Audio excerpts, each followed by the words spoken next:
मत्स्यो भीमः कुहु भर्ता हर्ता वाराह मूर्तिमान नारायणो ऋषिकेशो गोविंदो गरुड़ध्वज। जय श्री कृष्ण मेरे परम आत्मीय जनों, कृष्ण आस्था पर मिला चैनल पर आपका हार्दिक स्वागत करती हूँ।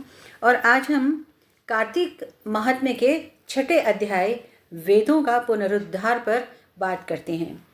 भगवान विष्णु ने मछली जैसा रूप धारण किया और विंध्य निवासी कश्यप ऋषि की अंजलि में पहुंच गए। कश्यप ऋषि ने उस मछली को शीघ्र ही अपने कमंडल में डाल दिया। जब वह मछली कमंडल में न समा सकी तो कुएं में डाल दिया। जब कुएं में भी न समा सकी तब तालाब में डाल दिया और तालाब में न समाने पर समुद्र में डाल दिया। तत्पश्चात मछली का रूप धारण किए हुए नारायण ने शंखासुर को मार डाला और उसे अपने हाथ में लेकर के बद्रीवन चले गए। वहां उन्होंने सब मुनियों को बुलाया और उन्हें आदेश दिया कि समुद्र के भीतर वेद बिखर गए हैं, उन्हें शीघ्र ढूंढो। शीघ्र ही रहस्य समेत सभी वेदों को जल के मध्य से ले आओ। मैं जब तक सभी देवताओं के साथ प्रयाग में ठहरता हूँ। इसके बाद मुनियों के तपोबल के द्वारा बीज और यज्ञ मंत्रों सहित सभी वेदों को बाहर निकाल लिया गया। हे राजन, उस वेद समूह में से जितना जिस मुनि के हाथ लगा उतने भाग का वह ऋषि बन गया। तब सभी मुनि लोग एकत्रित होकर के प्रयाग पहुंचते हैं और प्राप्त किए हुए वेदों को भगवान विष्णु और ब्रह्मा जी को दे देते हैं। संपूर्ण वेदों को पाकर के ब्रह्मा जी ने बड़ी प्रसन्नता के साथ ऋषि समूह के साथ में अश्वमेघ यज्ञ किया। जब यज्ञ संपन्न हो गया तो देवता, गंधर्व, यक्ष, सर्प, गुहक भूमि पर दंडवत लेट करके प्रणाम करते हुए प्रार्थना करने लगे कि हे संसार के स्वामी, हमारी प्रार्थना सुनिए। यह हमारे लिए प्रसन्नता का अवसर है। इस स्थान पर यानी कि प्रयाग पर ब्रह्मा जी ने नष्ट किए हुए वेदों को फिर से प्राप्त किया है और आपकी कृपा से हमें पुनः यज्ञ के भाग प्राप्त हुए हैं। सो हे प्रभु, ऐसा वरदान दीजिए कि यह प्रयागराज आपकी कृपा से पृथ्वी पर अतिश्रेष्ठ पुण्य को बढ़ाने वाला और वैभव एवं मुक्ति को प्रदान करने वाला तथा ब्रह्म हत्या से मुक्त करने वाला हो और दान को अक्षय करने वाला भी हो। विष्णु भगवान ने तथास्तु कहा और कहा कि यह स्थान ब्रह्मक्षेत्र के नाम से प्रसिद्ध होगा और सबको सुलभ होगा। सूर्य वंश में जन्म लेकर के राजा भागीरथ गंगा को स्वर्ग से यहाँ लाएंगे और सूर्यपुत्री यमुना के साथ यहाँ उसका संगम होगा। ब्रह्मा सहित आप सभी देवता यहाँ मेरे साथ निवास करिए। यह स्थान तीर्थराज कहलाएगा। इस स्थान पर किया हुआ जप, दान, व्रत, पुण्य आदि सब कुछ अक्षय फल देने वाला होगा। इस तीर्थ के दर्शन मात्र से जन्म जन्मांतर में किए गए ब्रह्म हत्या आदि घोर पाप पुनः नष्ट हो जाएंगे। जो धीर पुरुष मेरे समीप शरीर त्याग करेंगे वे मेरे शरीर में प्रवेश कर जाएंगे और फिर कभी उन्हें दोबारा जन्म नहीं लेना पड़ेगा, अर्थात उन्हें मोक्ष मिल जाएगा। और जो यहाँ पर पितरों के निमित्त श्राद्ध करेंगे उनके वे सब पितृगण मेरे स्वरूप को प्राप्त करेंगे।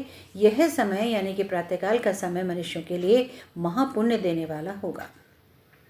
मैं सर्वव्यापी हूँ। देवताओं से ऐसा कहकर ब्रह्मा समेत देवादिदेव वहीं अंतर्ध्यान हो गए और इंद्र आदि देवता भी अपने अंशों से वहाँ स्थित होकर के अंतर्ध्यान हो गए। जो श्रेष्ठ प्राणी विशुद्ध मन से इस कथा को सुनेगा और सुनाएगा उसे वही फल प्राप्त होगा जो प्रयाग और बद्रीवन जाने से प्राप्त होता है। अनेकानेक मंगल कामनाओं के साथ में फिर मिलते हैं अगले वीडियो में। अध्याय 7वां, कार्तिक मास के स्नान की विधि। राजा पृथु के प्रश्न का उत्तर देते हुए नारद जी ने कहा कि हे राजन, तुम्हारा जन्म विष्णु भगवान के अंश से हुआ है, अतः तुमसे कुछ भी छुपा नहीं है। तो भी मैं उन नियमों को बता रहा हूँ जो ध्यान से सुनने लायक है। अश्विन मास के शुक्ल पक्ष की एकादशी से कार्तिक मास का व्रत आरंभ किया जाना चाहिए। व्रत करने के दिनों में आलस्य का सर्वथा त्याग कर देना चाहिए। स्नान आदि से निवृत्त होकर के प्रसन्न मन से विष्णु और शिव जी के मंदिर जाना चाहिए। वहां जाकर के पुष्प, गंध, तांबूल आदि लेकर के भक्ति के साथ अलग अलग पाद्य आदि से उनका पूजन करना चाहिए। फिर उनको बार बार प्रणाम करके मंगल गान करना चाहिए। मृदंग, ताल और वंशी की धुन पर नृत्य करते हुए नर्तकों का भी पुष्प, गंध और पान आदि से पूजन करना चाहिए। देवालय में गान में तल्लीन होकर के नृत्य गायन करने वाले वे लोग विष्णु के समान होते हैं।